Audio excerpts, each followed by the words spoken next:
Assalamualaikum warahmatullahi wabarakatuh. Sebelumnya perkenalkan nama saya Adila Nurul Hidayah dengan NPM 237105134 kelas A. Di sini saya akan menjelaskan mengenai program yang saya buat untuk UTP mata kuliah Artificial Intelligence. Eh, Untuk itu, ini merupakan program yang saya buat, yaitu sumber datasetnya yaitu dari Kaggle. Ini adalah dataset yang saya ambil, yaitu tentang fast food nutrition. Untuk filenya sendiri yaitu,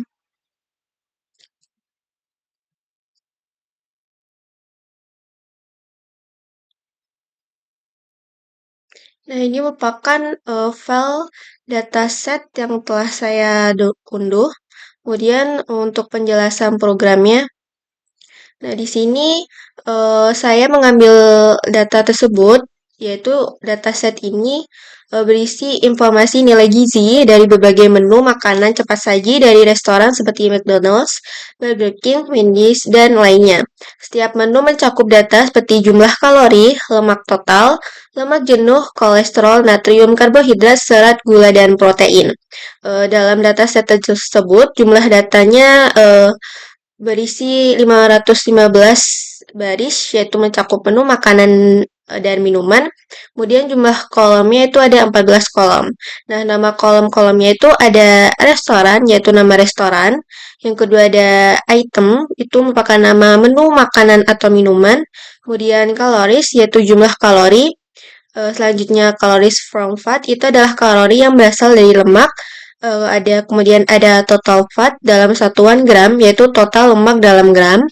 Selanjutnya ada total fat dalam persen daily value. Kemudian ada saturated fat, yaitu dalam satuan gram. Saturated fat persen daily value. Trans fat dalam satuan gram. Kolesterol dalam satuan miligram. Kemudian ada kolesterol dalam persentase daily value, sodium dalam persentase miligram, carbs dalam persentase gram, dan protein dalam persentase gram. Kemudian dalam program ini algoritma yang saya ambil yaitu key means clustering, yaitu salah satu algoritma unsupervised learning, yaitu belajar tanpa label yang tugasnya adalah mengelompokkan data ke dalam beberapa grup atau klaster berdasarkan kemiripan antar data. Alasan saya menggunakan algoritma ini yaitu yang pertama, sederhana dan cepat. KIMES adalah algoritma clustering yang paling sederhana dan efisien untuk dataset numerik seperti fast food, nutrition, apalagi setelah di-scaling. Kemudian yang kedua, cocok untuk data terstruktur, karena data ini sudah terbentuk tabel numerik seperti jumlah kalori, lemak, sodium, dan lain-lain. KIMES efektif dalam membagi data menjadi beberapa klaster berdasarkan kemiripan fitur. Kemudian selanjutnya hasil yang mudah dipresentasikan. Hasil klaster dari KIMES bisa dengan mudah dipetakan ke dalam visualisasi seperti scatter plot 2D setelah PCA yaitu Principal Component Analysis yang juga dipakai di notebook program ini. Kemudian keempat itu dikombinasikan dengan genetik algoritma, di mana di notebook ini genetik algoritma dipakai untuk feature selection, terus hasilnya diproses pakai KIMES. Ini membuat cluster yang dihasilkan lebih optimal karena hanya pakai fitur terbaik hasil seleksi. Kemudian untuk masuk ke programnya di sini ada import library. Nah, untuk import pandas dan NumPy ini untuk mengolah data tabel. Kemudian untuk KIMES, uh, kemudian untuk MATLAB ini untuk visualisasi. Terus yang lain ini untuk import random ini untuk proses acak di genetik algoritma dan library yang lainnya juga. Kemudian untuk datanya ini kita ambil dari drive.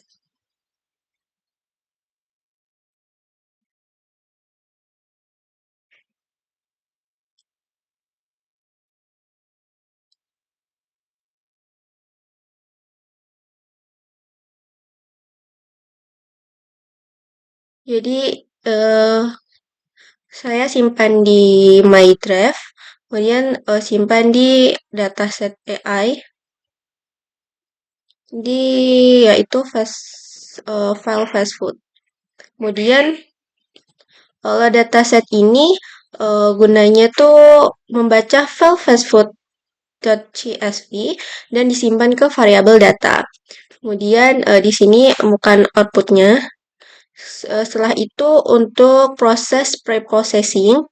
Nah, fungsinya itu untuk drop restoran.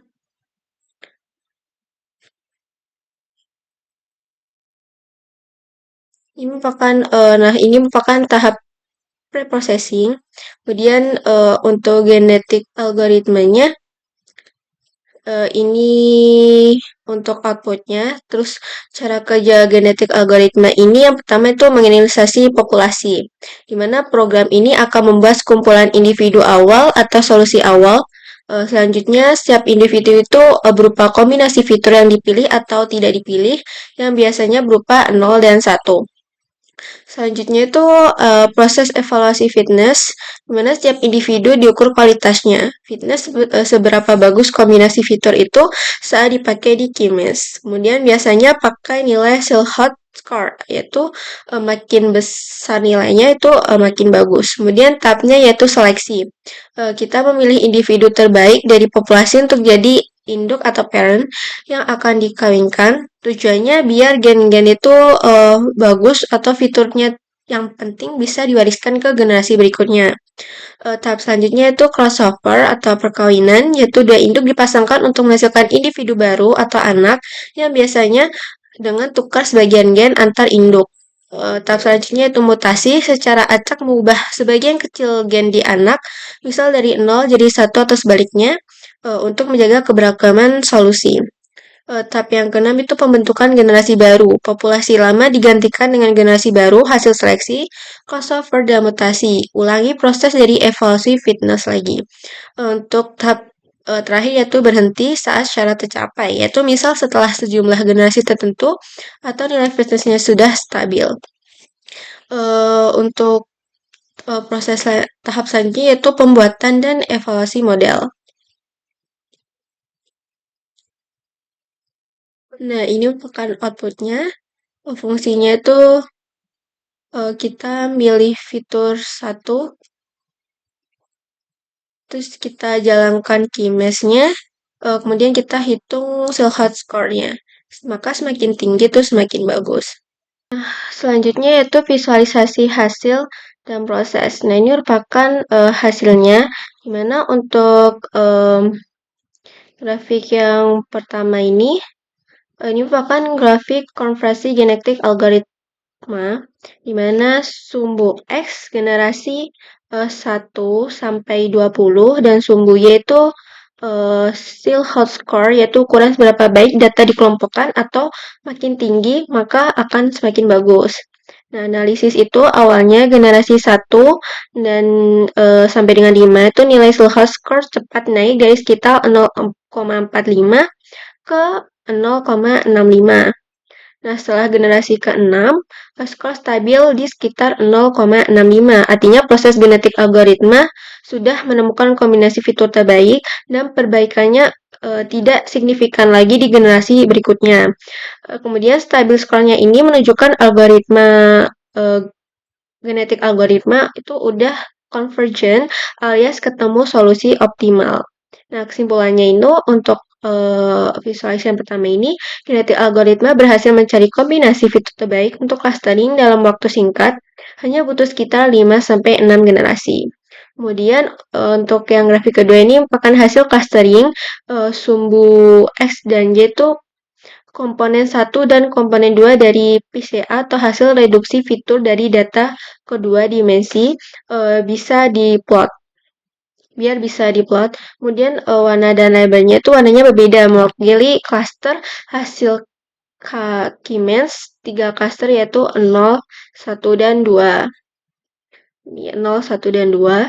Kemudian analisisnya itu cluster 0 itu hijau itu dia berkumpul di area bawah kiri, kemudian untuk klaster 1 yang orange itu tersebar di kanan bawah. Terus untuk klaster yang kedua itu berwarna biru, dia kumpul di atas, yaitu outlier atau data yang beda sendiri ini. Nah, kesimpulannya, data berhasil dikelompokkan menjadi 3 klaster yang cukup terpisah.